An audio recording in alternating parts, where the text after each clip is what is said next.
Ayan, sa mga mahilig dyan mag-tea, try nyo din itong hibiscus. Bagong, ano to guys, discovery. Ito nga pala ay, gumamela. Nakakatulong nga pala to guys, makakapagpatulog, masarap ang tulog. So, marami na rin, nito review sa TikTok guys. Na talagang proven nila na lalo sa kagaya ka ba insomnia, hindi makatulog minsan. So, ito lang inumin nyo bago matulog guys. Mainit, pinakulo ang tubig, tapos ilalagay nyo lang ito sa tasa.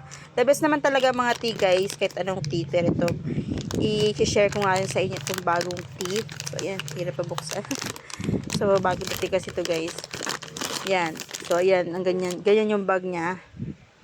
Yan. So, ilalagay nyo lang yan sa mainit na tubig, tapos sa tasa. Tapos, inumin nyo. Ibabad nyo naman kahit 3 to 5 minutes. Yan. And, pwede nyo rin ito haluan, guys.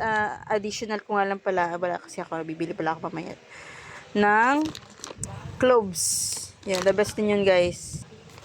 Oh. Yan, ito nga pala yung pinatuyo, guys, na bulaklak ng gumamela. So, kung may gumamela naman kayo, okay naman yan. Pero kung wala na, pag ubos na yan, ito na lang yung gamitin nyo. So, talagang maganda to guys. Nakakatanggal din to ng mga fats natin. So, kung bawa gusto niyo uminom ng mainit na tubig sa morning, lagyan niyo na lang ng tea, haluan niyo na rin guys. Kasi malaking tulong talaga yung pag-inom ng hot water. Kasi yung mga fats natin guys, yan ang nagpa-flush out. Next, tumataba na ako eh. Kaya nga na ako ng ganito guys. So, bibili na ako ng ganito. So, ayan, meron na rin tayo niyan sa ating yellow basket. Ang dami guys, oh. Pang matagalan ito, ilang pieces. 100 pieces. Ilang buwan ko ito maubos. Kung araw-araw ako magtiti. Lalo pag bloated guys, ito talaga kailangan. Pag panay ka karne, yung medyo parang ang bigat ng tiyan mo. So magtika. Yan. Yan talaga iniinom ko guys kapag bloated yung tiyan ko. Punong-puno yung tiyan ko. Tapos kulang ako sa activities. So parang hindi ako natunawan. Ito talaga nagtiti talaga ako guys.